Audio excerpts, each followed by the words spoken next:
Welcome back to 208.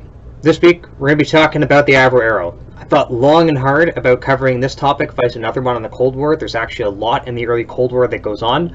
I really want to talk about Korea. However, we're going to be talking about the Avro Arrow for a few reasons. First, it has a big popular myth, a big kind of popular mythology in Canadian culture, and that's the culture you're coming from. So it's important we take it head on because it will help shape your perceptions of how Canadian political and military leaders approach the problems of the Cold War. Two, we get to talk a bit about technology and war, which is something that we haven't had a huge amount of time to talk about on this course, and that's very, very, very important for the discussing the Cold War. And then third, simply because, frankly, it's fun to do myth busting. There's a reason there's a popular show on it. We won't be just quite like the show today. There won't be any explosions because this topic involves a lot of nuclear weapons. So I want to keep the explosions to a minimum. That can get pretty out of hand pretty quickly. Alright, so let's get to it. This is a picture of a CF-105. It'll be somewhere on the screen. It's a high-performance Canadian-built interceptor that was built in the 1950s and cancelled by the Diefenbaker government in 1959. Since its cancellation, it has earned a place in the Canadian imagination as kind of a super aircraft or super plane that's been cancelled, often by American pressure. The CBC miniseries, for example, has the plane being kind of axed after Eisenhower strong-armed Diefenbaker on a fishing trip. I'll include a couple of links in the descriptions. There are videos of people who claim it was a CIA program to cancel the Avro Arrow, that they infiltrated or pressured the Canadian government, or some other weird combination of these factors. And these factors, they're conspiracy theories that sort of play off, frankly, a Canadian inferiority complex and a latent anti-Americanism in Canadian culture. In fact, I'll also include a link to a noted Cold War historian, Sean Maloney. He wrote a very funny blog post about dealing with people thinking about the Avro Arrow in these kind of conspiratorial terms. It's worth noting that a lot of the people who have very strong, often very poorly contextualized theories about the Avro Arrow's cancellations, they're often engineers. And this isn't to knock against engineers, but often the people who focus on the cancellation of the Arrow tend to focus on the plane itself and not everything around it, including economics, technology, and strategy. And these things are, there's kind of an assumption that if the plane is amazing or this piece of equipment is amazing, the only reason it could be canceled is because those things got in the way. Instead of looking at it as the only reason that the government or anybody is willing to contribute the kind of resources necessary to make that technology is because it's relevant. In fact, the context of technology determines development far more than technology itself sometimes. So we're going to talk about that a bit. All right, so let's burst this bubble by first looking at the strategic context.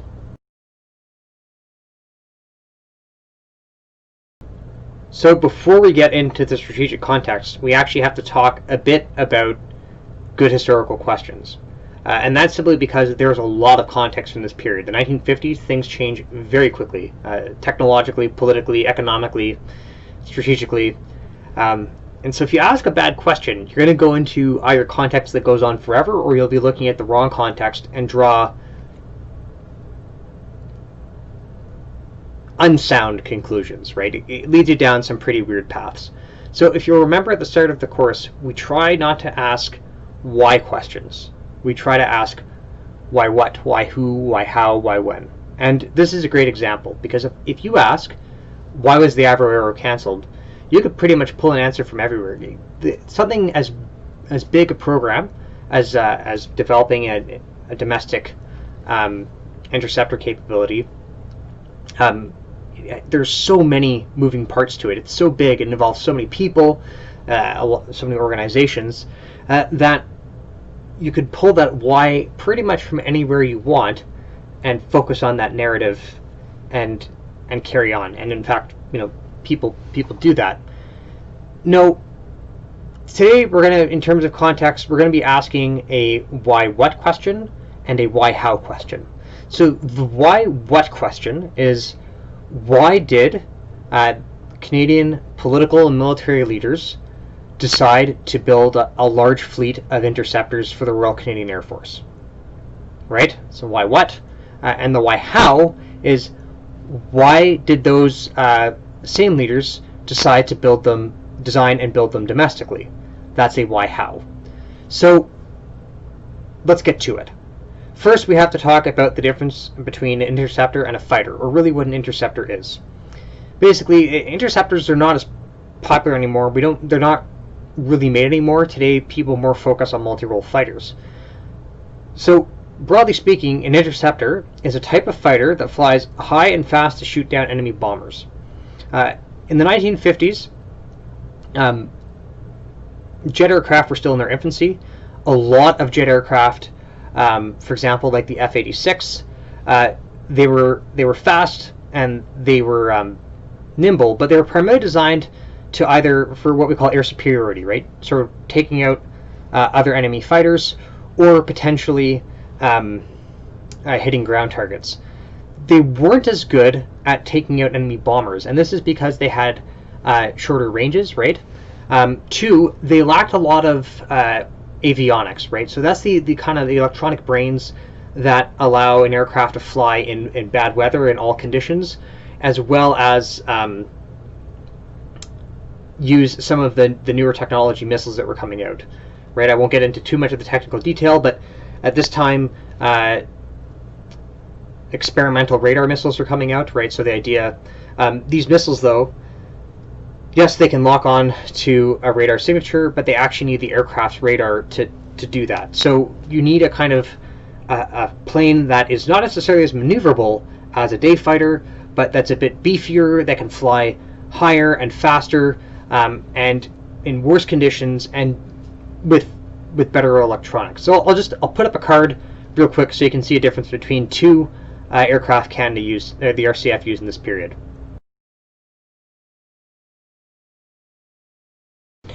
Now, you don't see a lot of interceptors being produced today. This is for a few reasons. Technologically, it's a lot easier to produce multi-role fighters, right? So, for example, if you look at all of the contenders to replace Canada's current fleet of CF-18s, that's the Jet 39 Gripen E, the FA-18 Super Hornet, and of course the F-35 Lightning II. All of them contain electronic suites that let them fly in all kinds of weather. The electronic suites are different, but they all have that base capability. Of course, it's much easier to do that now because we have 2020's technology versus 1950s technology, vacuum tube stuff.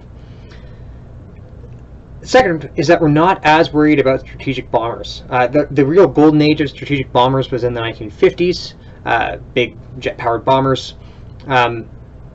They carry on to the 1960s. We'll talk about that. And since then, yes, both the Soviet Union and the Russian Federation and the United States have developed and they maintain strategic bomber capabilities, but they're far more niche than they were.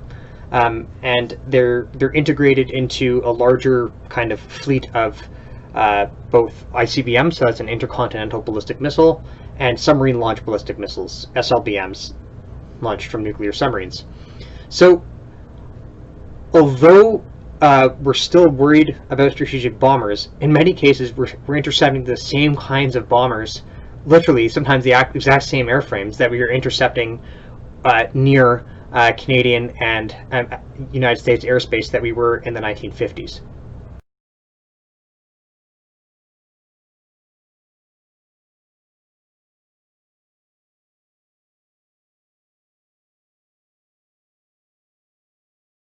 Both Canadian and American military leaders really fretted about interceptors in the 1950s, and that's because they fretted about bombers. It's true that during the 1950s, both sides, both the Americans and the Soviets, developed early ICBMs, intercontinental ballistic missiles. But these early ICBMs, they're not what you probably think of today, right? So if you've ever seen any kind of popular culture or come across in any of your studies or done any research, you'll see ICBMs, and it's like a field, right? With these missiles that are in the ground, and they have these blast doors, concrete blast doors, and when the time comes, there's a launch sequence. A couple people turn a couple of keys, these blast doors open, and these fields of missiles take off and off to rain down a bit of destruction on the enemy. A lot of destruction on the enemy. That's not really how they worked in the 50s. I mean, the Russians deployed their first ICBM, kind of experimental. It's called R7 in 1957. These ICBMs, they look a lot more like rockets, like civilian rockets that we would have today. So you know, you have to fuel them up. They're very finicky. They take a lot of time to get set up. You're not going to be doing a surprise attack with these things. There also aren't super numerous. There's not a lot of them, and they're not very accurate.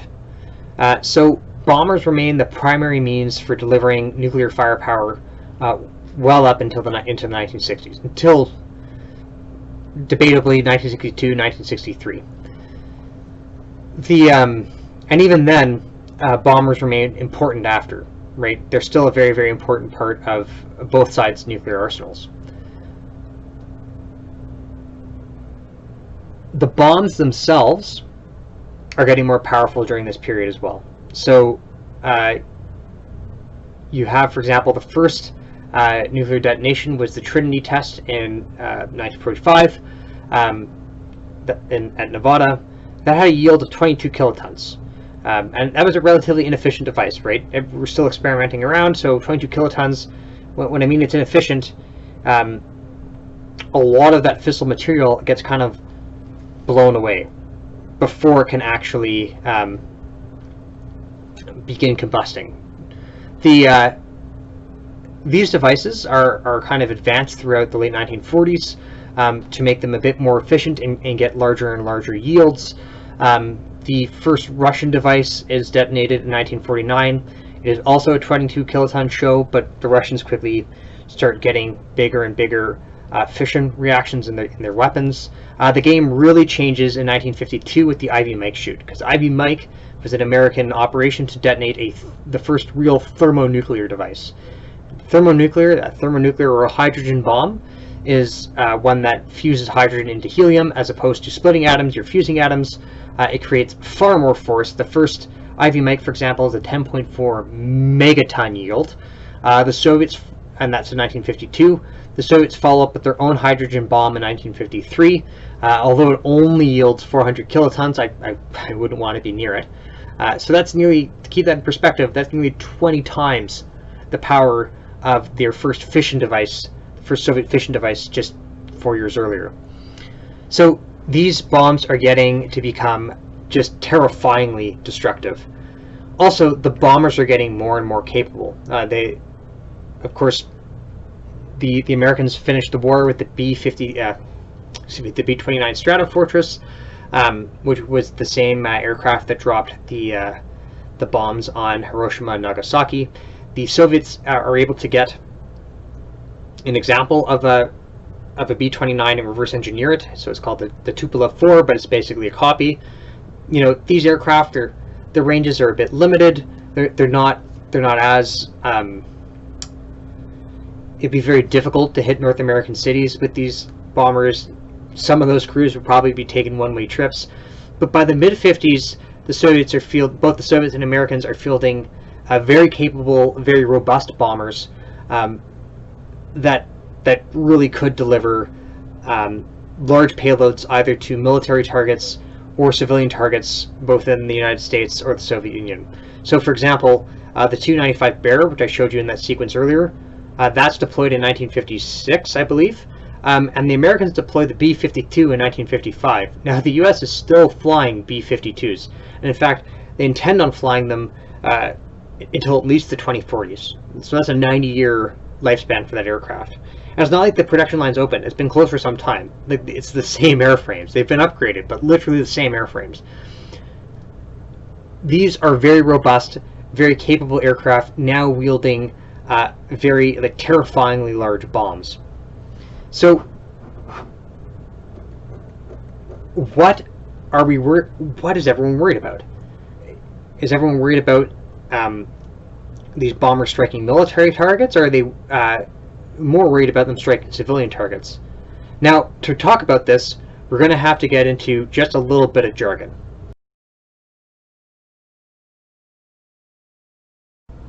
Okay, let's talk about a bit of jargon. And by talking about a jargon, we can understand a bit about some of the strategic thinking of the time. So,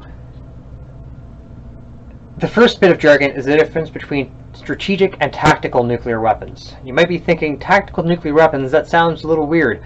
And it is a little weird, but it's important to keep in mind that during the 1950s, there is a strong incentive for NATO nations. Of course, NATO stands up in 1949, and NATO adopts a centralized command in 1950 after the Korean War begins. NATO countries are trying to achieve the maximum amount of defense against the very large Soviet army in Eastern Europe at the minimum cost. And this is because basically in the Soviet Union and its communist satellite states, because they're totalitarian dictatorships, they can say, you're going to be a soldier and you're going to make tanks and you're going to build roads and maybe you can build consumer goods. They're centrally planned economies without any real political opposition. So the Soviets are able to maintain these very large military forces basically indefinitely. In the West, however, there's a big concern that if the Western allies spend too much on defense, they won't be able to rebuild the shattered ruins of their economies and their cities. And if people are dissatisfied because governments are spending too much on military forces and not rebuilding the economy, well, they're going to vote in communists and you lose the Cold War. So what you're looking to do is you're looking to get maximum bang for your buck. And what gives best bang for buck? You guessed it, nuclear weapons. So, interestingly, a lot of ground forces in Western Europe are actually equipped with what are called tactical nuclear weapons, and Canadians included. The Canadians, the Canadian Army, Canadian 4th Canadian Infantry Brigade Group, or 4CIBG, gets what's called an Honest John missile. They're required in the late 50s. They're equipped with nuclear warheads in 1963. Now, when I said equipped with nuclear warheads, these warheads actually belonged to American custodial detachments in a time of war. These warheads would have been put on the Canadian missiles. Both the Canadians and the Americans would have agreed to launch them, and they would have launched these warheads. The idea of these tactical nuclear weapons was that you could fight a much larger Soviet army without losing, basically, right? To concentrate. If you can imagine, you have a Soviet corps beginning to concentrate to do a corps attack on a NATO division. As they're concentrating, they get hit with a Hiroshima-sized bomb. Well, they're not going to concentrate very effectively, are they? Of course, NATO military planners were also assuming that the Soviets would see this as, oh, that's only a battlefield nuclear weapon, that's not a strategic nuclear weapon aimed at your cities. Whether Soviet leaders would have made the distinction is we don't know, thank goodness. So yeah, that's a tactical nuclear weapon, designed for battlefield use, vice a strategic nuclear weapon which is designed either to be used against an enemy's nuclear forces or an enemy's cities. Now, in terms of employment of strategic nuclear forces, there were you can look at two kinds of strikes. And that is what we call a first strike or a second strike. And whether these strikes are aimed against cities, called a counter-value strike, or against the enemy's strategic nuclear weapons, called the counter-force strike. So let's get a bit of a scenario here. Here we kind of have the Soviet Union. We have the North Pole here. It kind of floats between the Soviet Union and Canada, and still floats between Canada and Russia. You have Canada. Of course, Canada's bigger than the United States, but I'm no artist. And then you have the United States down here. So, anyway, you can kind of see that if anyone's going to attack anyone else, they're going to be going over the North Pole. It's just the most direct route. Up here we have cities, right? Again, I'm no artist, but you can kind of see that you have population centers, and down on the bottom you have nuclear forces. right? And again, these would primarily be bombers. Now, if you think that you have enough nuclear firepower that you can knock out the enemy's nuclear arsenal, you actually have a bit of incentive to do what's called a first strike. So, you know, for example, you know where all the Soviets' nuclear weapons are, and then out of the blue, you launch all of your bombers, or almost all of them, and you destroy their nuclear arsenal. You can hold some of your bombs in reserve and then threaten their cities, right? So in that way, you're saved, your cities are safe and their cities are threatened. This early strike against an enemy arsenal is what's called a counter-force first strike, right? To get that jargon down. Now, this looked like a fairly plausible option for the Americans in the 1950s, because in 1953, President Dwight Eisenhower adopts what's called, colloquially called a strategy of massive retaliation. So we're trying to save money, like we mentioned earlier, and even with all these tactical nuclear weapons floating around in Europe, it's supplemented by the idea that basically the US threatens the Soviet Union with a nuclear response even to a non-nuclear incursion. So Western Europe's getting overrun, for example, or maybe the Soviets invade Japan or wherever else. The John Foster Dulles uses the phrase, who's Dwight Eisenhower's Secretary of State, uses the phrase, "We will retaliate at a place and time of our own choosing." Basically saying, we'll push us far enough, right, and we will be the first to start dropping nuclear bombs on Soviet territory. Now, this seems like a very, very unstable situation, right? Where you have basically both sides have an incentive to shoot first. This is where the idea of second strikes come in, and it's where we're going to get into the idea of defenses. So,